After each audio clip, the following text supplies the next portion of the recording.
Well, how are you? Good to see you again. Good to see you. How are you? Welcome. Have you been to the treehouse before? First time. First time. What do you think? It's beautiful. Hey, It's beautiful. When you guys are on the field, you guys have no idea this exists. No. Just see guys with a few beers in their hands. That's about it. Yeah. This is what this is why people like to come up here. It's a great spot to come up, watch games. The Warrior game will be on up here, so people like to come here. So, how's everything going for you so far this season? Good. Feel like I'm doing pretty decent. Had a couple hiccups in the road, but that's baseball. So just try to keep your head down and continue to work, and try to help encourage guys around us, and that's about all I can do. It's so interesting when you are a reliever in Major League Baseball. As you say, there's going to be some hiccups, but whatever that hiccup is, you got to let go because there's a good chance you're in the very next day. 100%. Tell us how you don't dwell on things. You got to let the bad stuff go.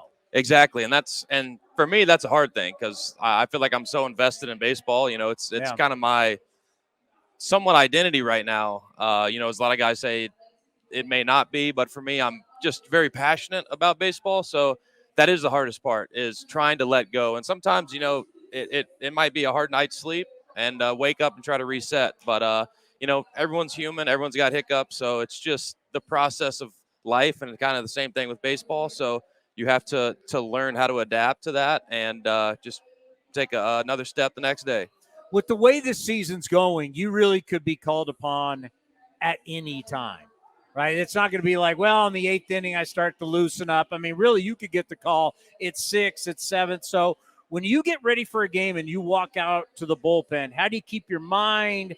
How do you keep relaxed? How do you keep loose? How do you go about a game knowing you really have no clue when you're going to come in or get the call?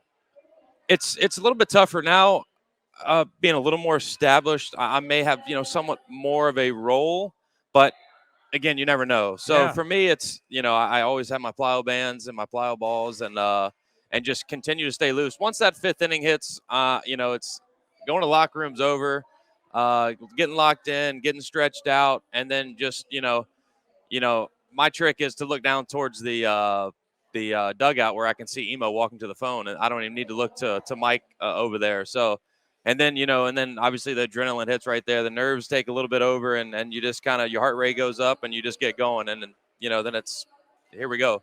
Yeah, I try and tell everybody all the time on this show, is like, hey, when you're a bullpen guy, you don't got time to run the poles, play long toss. It's like, get up, go. You got to be ready. A lot of people say 8 pitches.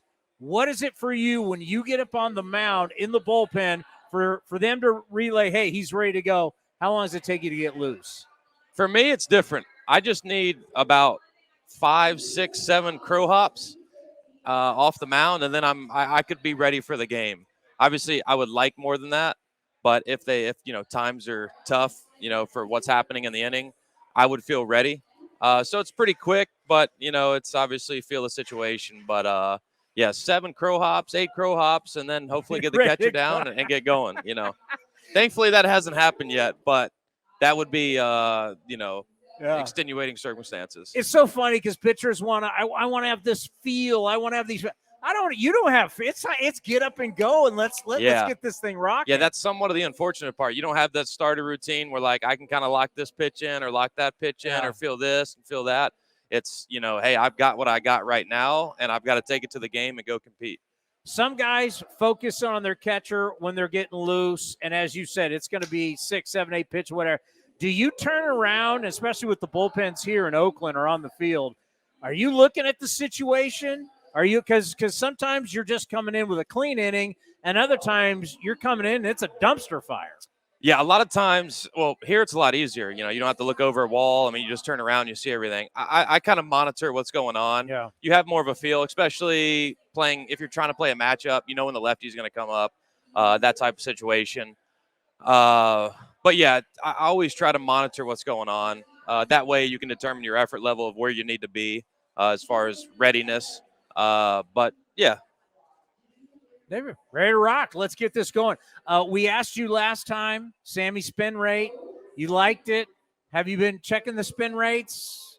Are we ready to make some jerseys here, some shirts, Sammy spin rates? I mean, I've kept up with it. Yeah. All right. I'd like it to be a little bit higher.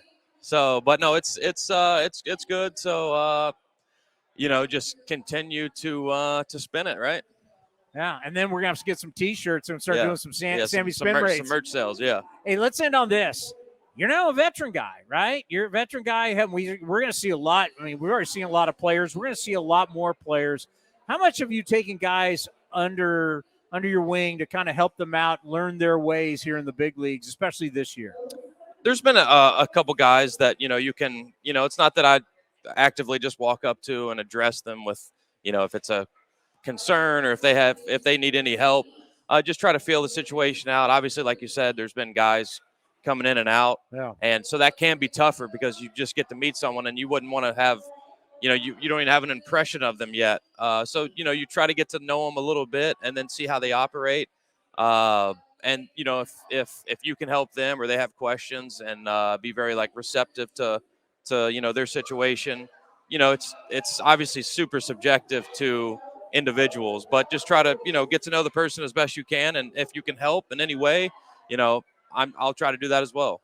Great stuff. Yep. We always appreciate having you. Thank Treehouse, not a bad place. Here we go. Someday when you're not playing, come up and I'll buy you a beer. All righty, let's do it.